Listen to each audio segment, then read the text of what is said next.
Hello, beautiful human. I am Zach. That is Dan. And from Black Phone 2, that's Madeleine McGraw. Yo! Hey!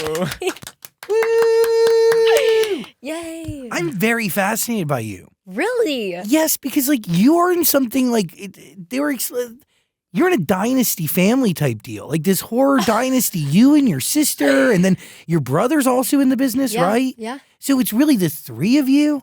Four. Four of you. Yeah, we have four. I have 3 siblings. So how I want to talk about, like, obviously we're here to talk about Black Phone 2, Right. but I need to understand, like, how do you even get hurt in a family of 4? And then how do you even get how does it work to pursue your dreams when you're also pursuing it with 3 other people by your side? I mean, honestly, we're kind of like a unit. Like, we're like a team. So, like, we always work together no matter what. And sometimes, say, like when Megan 2.0 came out, and Violet was in it, right? We were all rooting for Violet, and we were all traveling with Violet. And like for me, Black Phone 2's coming out. My whole family's traveling with me to go to like New York and then go to the premiere and all that. We really do work as a team. It's kind of funny. I mean, it's real. Like, your sister's here with you, my right? sister is my best friend. Like, I don't care what people say. My sister is my bestie. She is my one person I can trust no matter what. She makes me laugh all the time, and she's truly my comfort animal. Like, I always feel better when she's around. I just do. What is it like to go through such a tough industry with somebody who's not only your best friend, but like somebody who couldn't relate any deeper? I know. I honestly say this all the time. Like, let me turn my phone on silent real quick. I don't know what I would do without her. Like, I don't know what I would do. I would kind of be lost because it's like when I'm upset about something, obviously I have my mom, and my mom's also like my best friend. But I don't know. It's just me and my sister kind of connect on such a deeper level because we are both going through all of the same things. But it's also nice because I'm glad that I can kind of be like an outlet for her when she has questions because it's stuff that I've already gone through or am currently going through. So when she has anything to ask me, she comes to me. But it's like, I don't know. Yeah, it's awesome. I would be lost. I really would without her. So it's really special. Yeah. I'm so beyond grateful for my parents having another baby. Thank you. But it's like... Are you guys competitive with each other? Not at all. We're competitive. Okay, my family is insanely competitive when it comes to like games and like challenges and stuff like that. But industry-wise, we're not competitive at all. We really just root for each other no matter what. And it's funny because Violet will get an audition for something and maybe I'll get the audition too. And I'll say to my agents or manager, I'm like, this is more of a role for Violet. Like, I think she should do it, not me. This one time, Haunting of Hill House, you guys know that show on Netflix, she was auditioning for young Nellie, and I had gotten the audition too, and I was like, this is such a better role for her. Like, in my opinion, this doesn't really make sense for me to audition when I know she's going to get it. Like, I know she's going to. And she did. Kind of crazy. I manifested that for her. Really? Yeah. I mean, by the way, that's the right energy. I know. It's just like, I find there to be no reason to be so negative and competitive about things like that when it's like, life is so short. Like, we're all going to die. So did you all try to pursue this at the same time? Did one inspire the other? Like, what was it like early on? Because I know you started with soccer. Like, that was your early competitive thing. Still. I love soccer so much. It started with my youngest sister, actually. She was doing some modeling job. I don't know all the details very well because I was so little. But I know she was doing a modeling job, and that piqued my interest from the very beginning, was modeling. I wanted to do it so badly. I still love modeling so much. And I was like, Mom, can I try that? And she let me. She was a little hesitant at first. I had to kind of convince her. But then she finally let me start modeling. And then I was taking headshots with a photographer in LA, and he posted them on his Facebook. And then a manager from LA saw them, and she called in like our entire family. She was like, you have more siblings? I was like, yeah, I have 3. She's like, let's get them all in here. And yeah, we all just started doing it. That's wild. Yeah. And you're a twin. And I'm a twin. Dude, I love having a twin. Honestly, the older we've gotten though, it kind of seems like him and Violet have become more like, my dad accidentally referred to them as the twins the other day. Yeah, because they're just little troublemakers. Like, they stick together so much in the house and just like are constantly so loud and laughing and getting into trouble. Do you have any twin telepathy? I would say we definitely do. Really? Yeah, but honestly, I'd say me and my sister also have somewhat of like that twin telepathy. I feel like it's just the more time you spend around someone, like the more you're gonna know what they're saying or what they're thinking. So it's like, actually, this one time, my brother, he was going through something at school and I wasn't there. I was away filming something. I think I might have been in South Carolina. And he came back from school. I didn't know any of this. I was just like, he came back from school feeling upset. Something had happened. But I told my mom, I was like, Mom, can you call and check in at home? I feel like, I don't know. I feel like Aiden might have had a bad day today or something. And then she called back home and my brother was on the phone and he told her the bad day that he had. And I was like, my mom was like, wow, Maddie, how did you know about that? I don't know. I feel like we just have somewhat of a deeper connection because we were just right next to each other our entire lives. Literally, it's scientifically proven and backed up. Yeah, and I could definitely say that it's definitely true. Yeah. By the way, I think like having visions or but Gwen has visions. Gwen has visions. She has visions already. She sees things. Yes, she does. Can you explain how one even becomes this character and how much of your other horror roles do you like tap into to make up this breakout role of yours? Thank you so much. Gee, I don't know. I mean, I feel like I try to bring different things to all the characters that I play and try to make them totally like their own person. So for Gwen, for Gwen, I tapped more into myself because her relationship with Finney is exactly like the relationship I have with my siblings. I would go to the ends of the earth to help them or defend them or stick up for them, you know? And so I really tapped into that sense for Gwen, but also I feel like she's so brave and outspoken. And I feel like that's something I really, really love about her, especially as such a young girl. I feel like myself, if I was watching Gwen on screen, I'd be like, I want to be more like her. Like, I want to say what I'm thinking or speak my mind and, you know, be brave and persistent and never give up. So I feel like, I don't know, for Gwen, I kind of tapped into myself, but also kind of the strong person that I want to become, if that makes sense. Yeah, of course. You know? Yeah. I mean, yeah, we all aspire to be someone. I know, yeah. And she holds such a dear place in my heart. I love her so, so much. Does Gwen end up in at least the second movie becoming who you aspire to be, or does she like let you down? Where does she fall off? I mean, I'm scared to spoil anything. But I honestly, playing her in the second movie was very, very interesting for me because, I mean, I've never returned to a character like that, like obviously in shows and stuff, but that's different in my opinion because this has been a span of 4 years or something like that. I was 11 in the first movie and now I'm going to be 17 this year. And so that's just crazy drastic change for me. But also Gwen from the first movie has changed so, so much.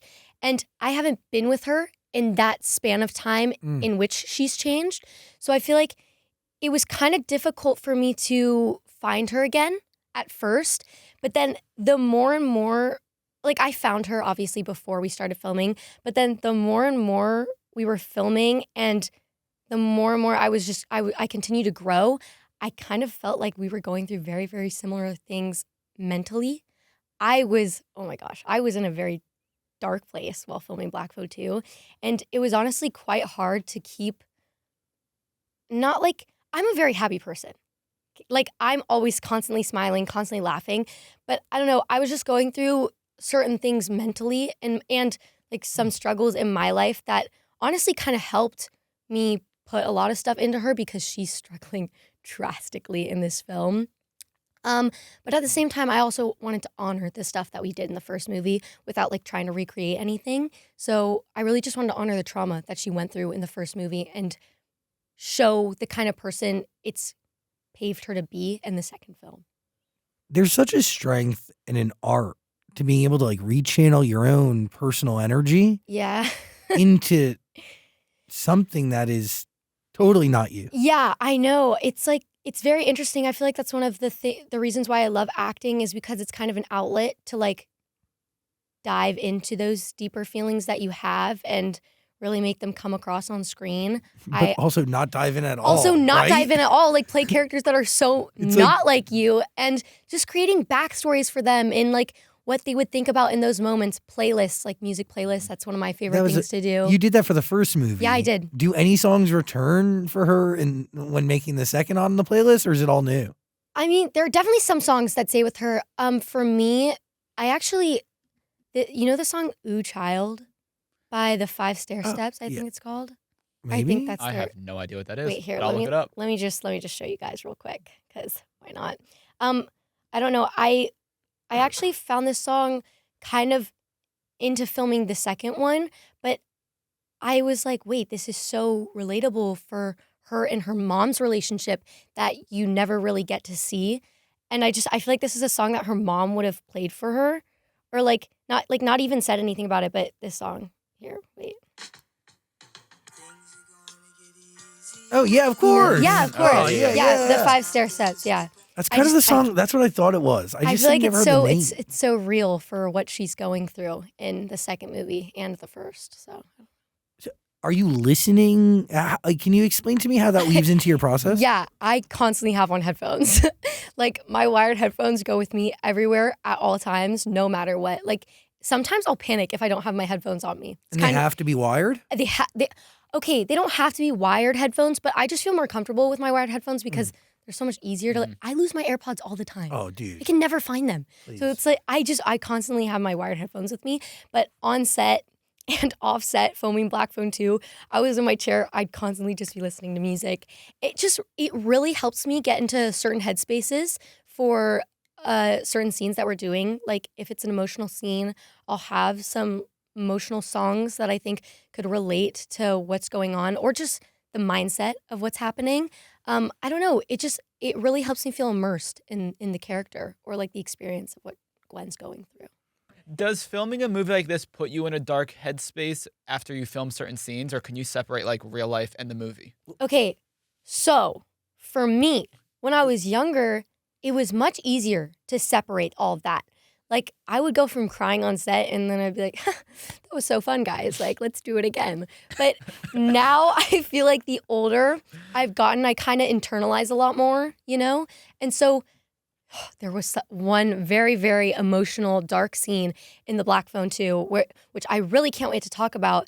But it stuck with me. And that's never happened to me before. It stuck with me for like a few days. I was done on set. I remember the entire day, though, during filming that scene, I was crying just constantly.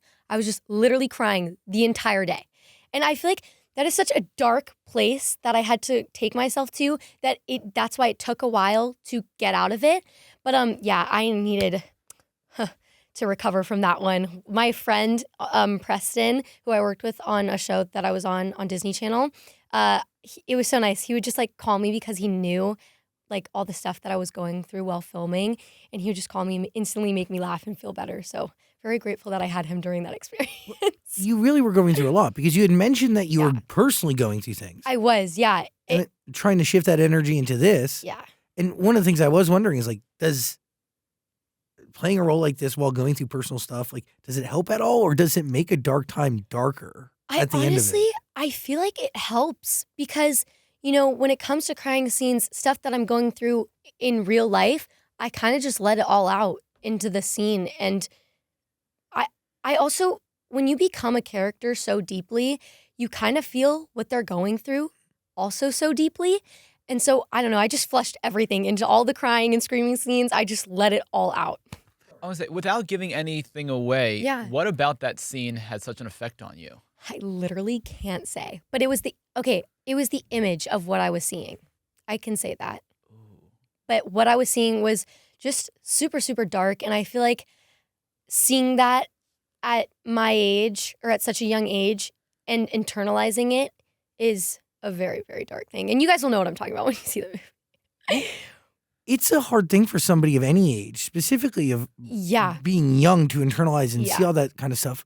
What is it like working with the director, Scott Derrickson? What is it? You have a special relationship there, but it's even deeper because you are consuming and around hypersensitive stuff that's really, it's graphic, right? It's very graphic. And gruesome. It is. Working with Scott has been such an incredible blessing. I don't know if I could have gone through this with someone else. We were very open and honest with each other. And I feel like that has some contribution to working together in the first film because we already had so much trust with each other and we were super comfortable. But I love when directors or just people in general are very honest with their feedback.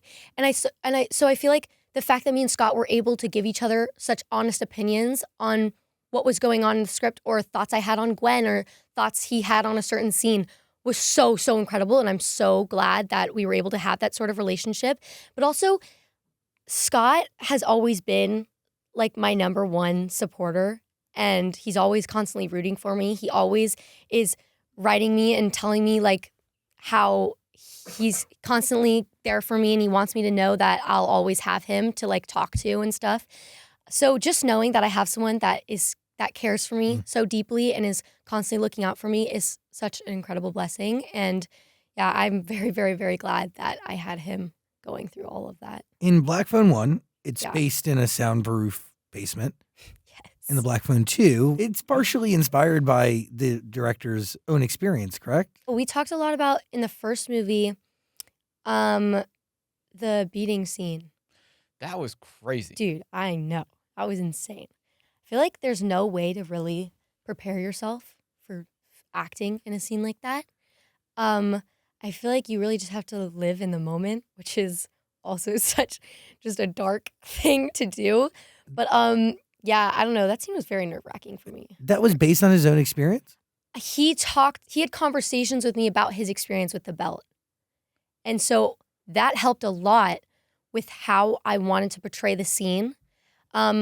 Someone on Twitter literally said, oh, she's pulling from a real experience. Like, this is something she's actually gone through. I wrote them and I was like, I'm flattered that you think it was that real. Like, thank you. That's honestly like kind of a huge compliment. But no, I actually had a conversation with the director about his experience with the belt and everything, which definitely helped. But I also just think in scenes like that, you really just have to go for it and truly feel what your character is going through. So, how do you do that completely? I mean, I've been using my imagination since I was a baby. Me and my sister, we would play together all the time. I mean, maybe that has something to do with it, but I just love like tapping into these other people. Like, I love becoming characters.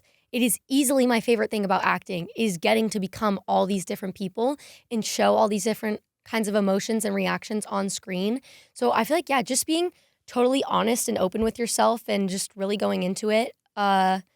I mean, I feel like that's the best you can do is just live in the moment and be present. Did you read the original book? Because it's crafted off of a I read it a short story. long time ago when we did the first movie. Yeah, because the Black Phone is net new. Or Black Phone 2 is net new, but the Black Phone Phone 2 is new. But Joe Hill, he sent Scott and Cargill like a list of ideas he had for the second movie, and they kind of just like pulled ideas from that to make the second one. And I think, oh my God, I can't wait for people to see the second movie. It is so genius. It is such a genius way to do a sequel. And I just remember talking to my parents about like, what do you think they're gonna do? Like, we had all these different theories, and finding out what they actually did with it was just so not even in like my idea, any of my ideas. It wasn't. I hadn't thought about it at all. So I was very, very surprised with what they did. But I love it so much. I love everything about the second movie. I love it more than the first one. By the way, the author of the stories is a genius. He's well, also obviously. Stephen King's son. Stephen King's son. But he goes by a different name, and he has for his whole career because he didn't want that to have any effect. So remarkable. He's a genius. Yeah, he's remarkable. He's remarkable. He is so insanely talented. And I feel like it's so interesting to see how all these different people in the industry, how their minds work in such genius in different ways. It's so interesting and very, very inspiring for sure. I was going to say, you got to finally film with Ethan Hawke this time. I did. It was so scary. I'm not going to lie. I was so nervous because, Training Day, Dead Poets Society, like these iconic movies. I remember he came in for stunt rehearsal this one day when we were filming a very, very important scene, and he walked on set and it was just like aura. He was just dripping with aura. And I was like, it made my stomach hurt because I didn't, I feel like when you're working with such iconic actors like that, you in a way you don't want to let them down, but you want to like show up for them. You want to perform for them and give it your all. So my stomach was kind of in knots the first time working with him. I was like, I want to impress him. Like I want to show him what I can do. But he's such a cool guy. Like he's so interesting, and getting to hear him and Scott have all those conversations because they worked together on Sinister, and so them like knowing each other for such a long time, getting to hear all their stories and stuff, it was very, very cool. Like very, very cool. What do you learn just by watching someone like so much, so much. I feel like from working with so many incredible actors, getting to see all their different approaches to roles, and like some people stay in character, some people don't. With Ethan, it was kind of hard to tell because I wouldn't say he really stayed in character throughout. Like he was obviously not method because he wasn't like killing children, like kidnapping them. But it was hard to tell when he had the mask on because he constantly had on this mask. And so when he was like whistling or humming on set, I didn't know if he was trying to be creepy, like the grabber or something, or just being himself. Like I had no clue. But then in between scenes, he would like say, "Great job," or like, "You killed that," or "Are you okay?" And he was always checking on me. So it was very, very cool, very interesting. What is it like taking on stunts? My favorite thing ever. Stunts are my favorite. Scott knows this. Part of the reason I wrote so much of this is because I know you can do it and I know you'd want to do it. Stunts are my favorite thing ever. I love getting to do as much physical work as possible. It's a dream for me. I don't know. What is it about the physical work? I don't know. It's just like, maybe playing a contact sport my entire life. I couldn't imagine not playing a contact sport because I couldn't imagine not being like aggressive and stuff like that. So getting to, I don't know, show that side of me on screen is really cool. And it's just, I've always wanted to be like the actors that get to fly and like do flips and get into, fight scenes. It's always been a dream of mine. So getting to finally dive really deep into that for this movie was such a dream. And I also got to do something really cool. I don't know if you guys know what this is, but I got to get PADI certified, like scuba certified for the movie. And so I got to like, go like scuba diving underwater and underwater scenes? I don't know. Well, I would assume. I don't know, guys. I'm really scared to talk about that, but I want to tell people that I got to do it because I feel like it's such a, it's a big deal. It's a big deal. Mm-hmm. And I've worked my butt off getting that certification. And some of it, which was really scary for me, having to go that deep underwater was really, not for the movie, but for getting the certification. But like, it's just so cool. I love getting to do new things for roles. And also my dream is to be, I would love to get to like star in an action movie and be like a superhero, or just like some sort of badass spy or something like that. So I feel like that's why I love stunts so much. So what was the hardest stunt to nail? Ooh. Honestly, I feel like this is a spoiler. So I'm scared to say it. But, yeah, honestly, the thing that was hardest is a spoiler, I think. So I'm like too scared to say it. But other than that, I got to do all my own stunts, which was awesome, except for the spinning stuff. Mm-hmm. They wouldn't let me do that. I didn't want to do that, first of all. So kind of glad. I get dizzy kind of easily. So that was all my amazing stunt double Tori. By the way, there's very real plans for this to be a franchise. Oh, I know. Everyone is like, is there going to be a third? Is there going to be a third? Like, the second one hasn't even come out. Let's chill. And I don't know. I'm very hesitant when it comes to franchises. Like, not with like doing them, but I don't want people to overdo it. Totally. Mm-hmm. Scott and Cargill are such genius writers.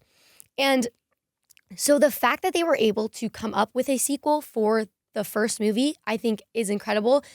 And if it was done in the right way, a third one would be awesome. But I also feel like it's nice to end things with a banger, go out with a bang. Totally. Like, I don't know. Go out on top. We'll see. Go out on top. Exactly. It's pretty cool. Who knows? By the way, I don't know if you're aware, but we're talking to Bonnie. Toy Story 4. Real talk. That's so funny that you guys mentioned that. Sister's a celebrity. I don't know if you don't know Bonnie. You don't know her? Oh, you do? No, you didn't know. No, that's Bonnie, dude. That was also one of the most crazy experiences of my entire life. Well, because it goes for like, it's like 5 years of your life. It was. It was literally 5 years of my life. I started when I was 5 and finished when I was 10. Somehow my voice didn't change throughout that entire experience. What a blessing. What a blessing That's is right, crazy. because that would have just been horribly gut-wrenching. But no, that was literally, voiceover is so cool. Like, especially Pixar. I mean, oh my God, like that's childhood dreams coming true. But getting to do that whole experience and getting to see like them slowly illustrate the movie and then sometimes having to voice match or like ADR certain lines over Bunny when they like finished all the animation. It was so cool. And oh my God, I would do anything to like experience that again. That's amazing. I know. Although Bonnie was kind of the villain in Toy Story 4. So, I mean. Can you, like, are you just doing it on your own, right? You have no interaction with other cast members, really? I didn't get to have any interaction with any of the other cast members. I got to meet them all at the premiere, which was really cool. Like Tom Hanks and Tim Allen. That was insane, especially as such a young child. Like, oh my God, I've seen you on TV. But, no, yeah. Voiceover is very interesting. It's very different, especially not working with other actors in the booth. I feel like that makes it a lot harder. But I've realized that you really have to use body movement. Like expressions are 10 times what they would be on camera for it to come across, as your voice on screen. I feel like I learned a lot from the Toy Story experience. There are some lines where I'm like, oh, I could have done that better. Like I could have done that differently. I was 5, so I'll cut me some slack. But I feel like doing it again, there are some things that I could change or do a little bit better.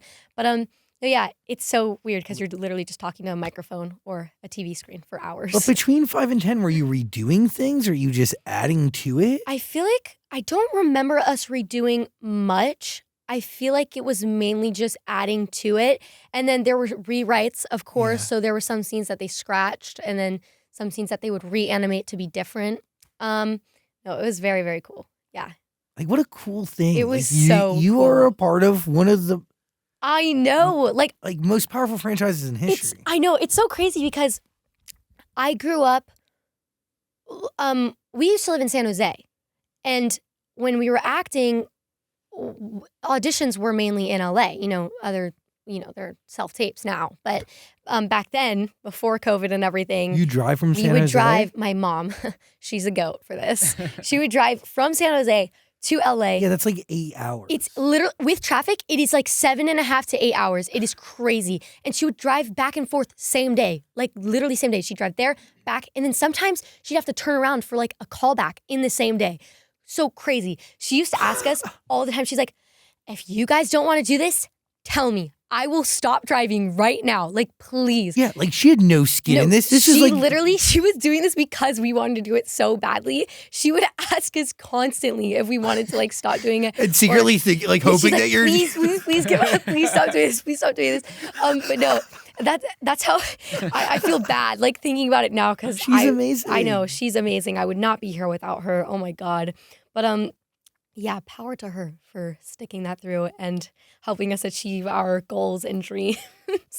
Dude, that's big rock star energy. It is. That is rock star energy. What a parent will do for their child. It knows no limits. Dude, I know, especially moms. Like, oh my gosh, yeah. Didn't you say there was one point where you almost quit until Sulphur Springs came through? Yes, there was. There was a moment where I almost quit acting because, and I feel like, it's so hard when you get attached to characters so deeply and put so much of yourself into these characters, especially where there are certain auditions where you have to show such an emotional side of you. I feel like it really hurts a lot when, you're told no. I feel like I'm so used to it at this point, like having been acting for as long as I have been. It still hurts nonetheless, but I'm better at letting things go now, for sure. But when I was younger, it was so hard for me because I was literally putting my heart and soul into all these different characters, and I would get so easily attached. And I'm like, I want this role so badly. And then I was literally after I auditioned for Secrets of Sulphur Springs, I was gonna quit. Like I was going to be done with acting because I was just so hurt mentally, and like as a kid, you don't want to be in that mindset. Like you want to be happy, skipping around everywhere, you know? And so my mom was just like, Maddie, if this is tearing you down, like I don't want you to feel this way. So do what you feel is right to you. And so after Sulphur, I was like, you know, I kind of want to take a break. Like I'll take a break. Maybe I'll come back in a little bit after I feel I'm in a better, positive mindset. But then I auditioned for Sulphur Springs. Like I auditioned for the role of Zoe, and then they instantly called me back to the chemistry read. And I was like, whoa, okay. Like this is a move in the right direction. But that had kind of been happening a lot, so I didn't want to get my hopes up too much. But then they called me a little while after, and they were like, you booked it. And I was like, oh my gosh, yes, like let's go. And that was like my sign. I feel like that was like the universe telling me, don't quit. Like it's not your time to give up yet. So yeah, perseverance and persistency for sure. Dude, that is quite literally like 95% of the battle. I know, exactly. And I feel like once you push through, because I live by this, how you are always thinking about giving up right before the big yes, you know, like right before it's actually going to hit for you. So yeah, I will never get that mindset ever again. I'm all about positivity and never ever giving up, especially if it's something that you really, really want to do. Just stay persistent, you know, and continue at it, work at it. If it's something that is your dream or a goal, literally just keep working at it, and it will happen if you manifest it. Real. Does Gwen have a new haircut in this movie? Yes, she does. That's like the first thing I noticed when I watched the trailer. I know. It's what everyone keeps talking about. Oh, really? And what's the problem with it? Why don't you like it? No, it's not that I don't like it. I actually love the hair on her now. Not at first. Not at first. I don't know. I feel like, especially because I'm right now in my hair growth journey. Like I just want to grow my hair out as long as possible.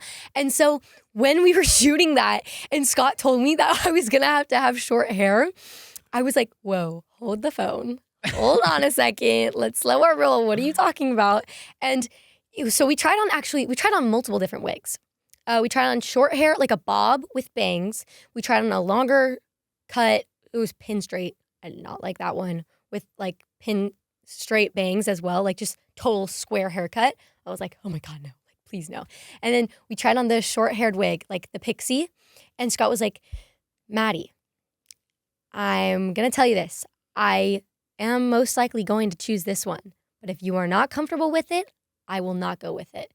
And I was like, I really do feel like this is so much more Gwen, you know, than any of the other hairstyles. And I feel like it mimics such a great place that she's in right now. You know, she is much more of an outcast. And everyone back in the 80s seemed to have the same hairstyle or similar hairstyles. It was all big, curled, crimped, you know.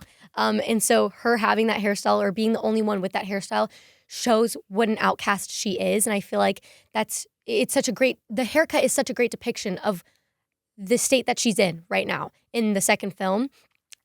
So putting it on, first of all, when I tried it on at first, it wasn't fitted to my head. And so that definitely makes a difference. Like when Nathan, my amazing hair stylist on the show or on the movie, he fit it to my head and made me feel so pretty every single day. But it was a drastic change, especially as a young girl. You know, I have insecurities and whatnot. So having that be such a big transformation was definitely hard at first. I definitely had to get used to it as much as I thought it was right for Gwen. I'm not going to lie. I was kind of emotional when I first put it on. That first day on set it was a little rough, but then the more and more I put it on, I just got so used to it. And then by the time reshoots came on, I was like, yeah, let's put on Gwendolyn. That was the name. We named the wig. That's her name. Did it help you find her at all or like become closer to her? 1,000%. That's why I wanted to wear it that's why I agreed with Scott on that level, was because it literally transported me into her. Like, and as I said, I was kind of having a harder time finding things I could relate to her on in the second movie because she's been through so much trauma, you know? And so when I put it on, I just felt like her. I was like, this is Gwen. I feel introverted. I feel anxious. I feel insecure. I feel like an outcast. Like, I feel like it just instantly teleported me into the place that she's in the second movie. Oh, I'm so. By the way, we haven't seen the second movie. It's Really? very much under lock and key. Oh yeah, they're Obviously. very, very, very strict with it, Which is for great. sure. That's like we love that. yeah, we love that. we though. do love that We love because it that. matters. Yeah. But I'm so excited to watch your performance in this movie. Thank you. I'm so excited for you guys to see it. I literally poured my heart and soul into this movie. Like, I could tell. genuinely, I put my blood, sweat, and tears, literally all three of those things into it. So, How'd you bleed? there's so many stunts and like climbing. There's this scene where I'm climbing down something, trying to be as Vague. less specific as possible. As vague as possible. And like I would have cuts and I had bruises sometimes, but it's like I want to do that myself. Like, let me go through that, you know? And they're obviously so nice. I lied to them at times and they're like, Maddie, you feel good, right? Like you're not getting hurt at all. They were so strict about me like getting hurt, of course, you know? And I was like, no, I'm good. Like I'm totally good. I wake up with like a huge bruise on like my shoulder, or, like my neck the next day. And I'm like, no guys, like I'm totally fine. Like I want to do them myself though. That like, let me get a little roughed up for the character. I feel like it helps so much with the role. Yeah, you become it. I want to let me become the character, you know? And I feel like that's why Scott, another reason, was so adamant about them letting me do my own stunts is because that is my favorite thing to do. I love getting to become the character that I'm playing. And so getting to do as many things as possible that are, you know, Gwen doing them, I want to do them. Let me do them. Do you have any idea why you and your sister have become so synonymous and cast in so many different horror? I couldn't tell you. scary I literally couldn't projects? tell you. I could not tell you. It's funny because I never really. It's awesome. It's so random. It is so strange to me. Thinking about it, I still can't wrap my head around it. Like, you know, we're driving around in LA and we see Megan 2.0 posters, and then now we're driving around in LA and I see Black Phone 2 posters. On the same billboard, probably. On the same billboard that Megan 2.0 was on. It's just, it is so cool to me. I never ever thought that me and my sister would be going through this together. Like, never. I never in a million years would have thought that. Especially horror, because I feel like it's such some horror movies are such a niche, like, fan base or genre. So horror especially, it's just like, it's kind of crazy. But it's definitely made me grow closer to horror. Like my love for horror has grown immaculately. I like watch horror movies at 1 a.m. now. And that's something I would have never done like 10 years ago. What's the last horror movie you watched? Heart Eyes. I think it was Heart Eyes. I literally loved that movie. That was a good horror movie. It was so funny. Was that the last horror movie? I think that was. Yeah. And now you guys are executive producing one, The Curse of the Necklace. Oh, yeah. So what does that mean? Are you also going to star in it, or? It's been out. We shot it. Jeez. I don't even know how long ago. I cannot keep track of dates right now, especially with the movie coming out. I'm like going every which way. Oh, is that last year? Yeah, it was last year, 2024. That was crazy because me and my sister, we've always wanted to work together. And it's so funny because that year we literally said, oh, our goal for 2024 is to star in a movie together, let alone produce it. We did not say that. So we manifested that for sure. Getting to act in that with her was crazy because it was so interesting getting to see her process and how she approaches characters that she's playing and like the things she does behind the scenes, you know, because I'm usually never on set with her when she's filming. I get to visit sometimes, but I'm not like there with her acting in the moment. So I feel like it's such a different contrast between those two things. So getting to literally act with her, I'm not gonna lie, it kind of felt weird at first. Like I was like, this feels like we're not supposed to be doing this. This feels a little wrong. But no, it was a dream come true. I'm so glad, and I hope we get to do more things together. But also producing was so crazy and interesting. Props to producers and every other person on set. I feel like they do not get the credit that they deserve because a set does not function unless every single person is putting in 1,000% every single day. It just won't. It will not run smoothly. And so getting to dive deeper into every other person's roles and jobs that they have on set was so interesting to me. And dude, producers have a lot of work to do. They are just on calls 24/7. My goodness. We had like some crazy number of like a 3-hour call or like a 7-hour call of what the necklace on the movie was supposed to look like, of what we wanted it to look like. It was crazy, but it just shows like the commitment that everyone has, like in the industry, the commitment that everyone has to making movies. It's so inspiring to me. And I feel like, making movies it's such an art form. And I feel like a lot of people lose sight of that. Like, I'm doing this for the art, like for the craft, like that's why I love doing it, is because I feel like it's a way to express all these different emotions and make people relate to you or feel the emotions that your character's going through. Maybe they can relate to some scenes or your character in different ways. I feel like a lot of people lose sight of like that should be the reason that you're actually doing this, is to inspire other people or make people feel the way you're feeling on screen, I don't know. I'm excited to watch this performance. Thank you. Aren't you guys doing a Christmas movie now too or something? Yeah, we are. Yeah. Such a drastic change from horror. It was insane. It was so weird because on set, we were like, wait, we don't have to cry today. Wait, we don't have to scream. Oh my gosh, this is so like different. No, that was so much fun. You're so smart and deeply passionate. Thank you. I really do love what I do. It's awesome. I love acting so much. And I can't stress it enough. So are you guys producing the Christmas movie too? Yeah, we got to executive produce that as well. Wow. So crazy because my goal, I want to grow enough as a person to become, I don't know, not smart enough to write something or have the skills to write something myself and direct something. I really want to get to direct something when I'm older or become a director and act at the same time. I don't know.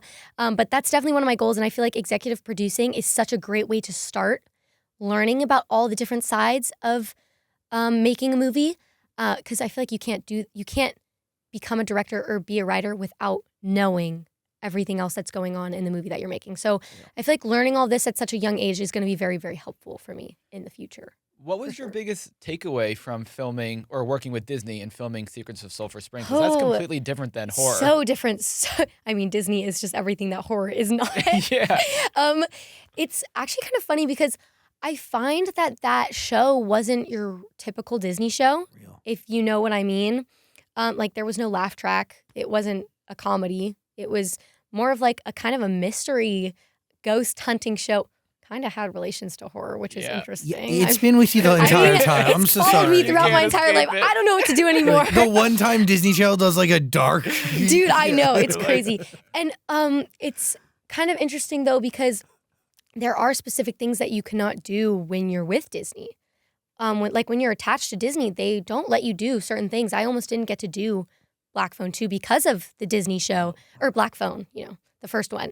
I would have cried. Like, I literally would have lost my mind if I didn't get to do this movie. I only got to do it because Scott moved the movie for me. No way. Yeah, he moved shooting like 3 months later. He risked losing Ethan so I could do it.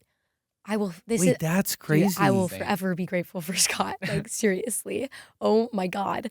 But yeah, back to Disney Channel. Very different. They have a lot of different, things that you have to do when you're part of Disney Channel. There's obviously, there was like limitations of things that you could say because, you want to show, like your audience is so young. Family friendly, yeah. It's family friendly. You want to be like inspiring to the younger kids and set a good example for all of them, which I do feel like is a lot of pressure, especially since we're all people. Mm-hmm. It's like we all make mistakes, But Disney it was very fun for sure. Doing that show, I made such an incredible family off of it. I love each individual person I worked with on that set. Cast, crew, doesn't matter. I loved everyone so much. I became family with that cast. Preston and Landon, the boys who played my brothers in that show, are literally like my brothers in real life. Yeah, you mentioned that. Speaking one was of on Preston, the phone with you. Yeah. I call them, I talk to them every single day. I hang out with them as much as possible.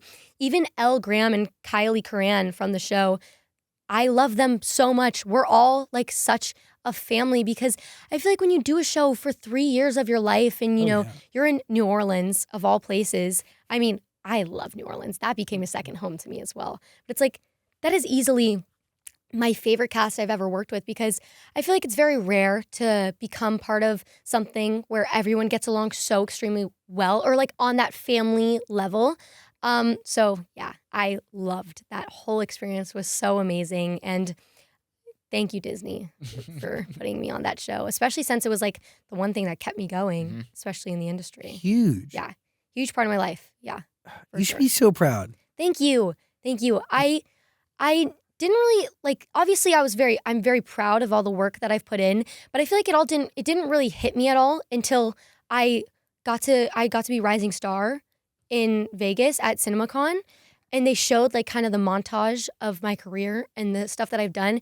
And I feel like it all just hit me like a tidal wave. And I was like, oh my God, like I love this so much and I want to do this for the rest of my life. And I've come so far from where I wanted to be like 10 years ago when I first started. So yeah, I don't know. It's all just, it's very important to me for sure. I'm excited to see where you go too. Thank you. Gosh. Thank you, same. I'm here for the journey. Yeah, you're so smart and so passionate. Thank you. So Thank you genuinely so much. talented. That means a lot. Thank you. But genuinely, like, this stuff does not just happen. Like, this took years and years and years of Definitely does not just happen. crazy hard work. I mean, I understand and I relate very deeply to long rides to do things that like really could amount to totally nothing. Dude, I know. But yeah. the culmination of all of it has led to something so incredible for all of you. Thank you. I am very, very proud of the work that me and my family has done throughout this entire journey. And I can't wait to see what comes next, for sure. The Black Phone 2. Black Phone 2. I can't wait to watch it. I can't wait for you guys to watch it. Yeah. I'm very, very excited for people to see it. I hope they love it. But what can you do? Just put your best foot forward and just That's it. Pray. You control your effort, not the outcome. Exactly. And that's all you can do. Remember that. Yeah. Final thoughts? I'm good. Thanks for hanging out here. Thanks for having me. No, you should. You're always invited here. Thank you. Really? If Thank you'd you ever so come much. back, we're always around. I mean, I'm always down. I love talking to people. Like, see, this is where me and Gwen were different in the second movie, is that I'm such a talker. If you couldn't tell, like I just talk for hours and hours and hours. I've had to stop myself from like sometimes saying too much, I had to be like, Maddie, just stop talking. You did pretty good. You didn't give away any spoilers. Thank you. I get so scared of giving away spoilers because there are some things I get so excited about talking, and then I'm like, oh shoot, I can't say that. It's very scary. You're very cool. Thank you. You're You a real guys are cool. thespian. Thank you. You are like so you're like Thank you you're so just gonna much. do acting, right? You're not gonna do music. You're not gonna do anything like that. You do a little music, right? I mean, no, my sister's definitely more of the musically inclined one. I like playing instruments more than I love singing. Like guitar and the ukulele are something that I love to do. I'm not very good at the guitar yet, but I'm learning slowly but steady. But no, my voice, I don't know if it's meant for the singing industry. Not. It's No music, but music videos. Yes, music videos. Maddox Batson, Maddox our dog. Batson, baby. Shout out Maddox once again. Interesting. Yeah, no, I loved getting to do that. That was so fun. I feel like getting to talk to him, getting to learn so much about what he does is so interesting. Mm-hmm. It's Totally so different world. It's so different. Such a different world. And so I feel like getting to know him as like on a real level, and getting to talk to him, the past weeks that we've known each other, I've learned a lot. I really have. And I've asked him so many questions about his performing and stuff and what it's like for him. And just like all the technical stuff that goes into stages and being, performing and everything like that. It's a very different world. Fun, though. It's super different. If I could sing, I would kill to be a part of that. No, Are you kidding? No, you're For sure. You're a true thespian. But thank you. Can't wait to watch you continue to rise. Thank you so much. You're super cool. Thank you. This was fun. Yeah. You good? So Yeah, this is great. Go see the movie, obviously. October 17th. Hello. Out in theaters. Yeah. Yeah. Buy tickets. We'll put What a are you link doing? below. If you haven't bought the tickets, what are you doing? What are you doing? What are you doing? Get out there. Madeleine McGraw, everybody. Thanks. Thank you. Thank you.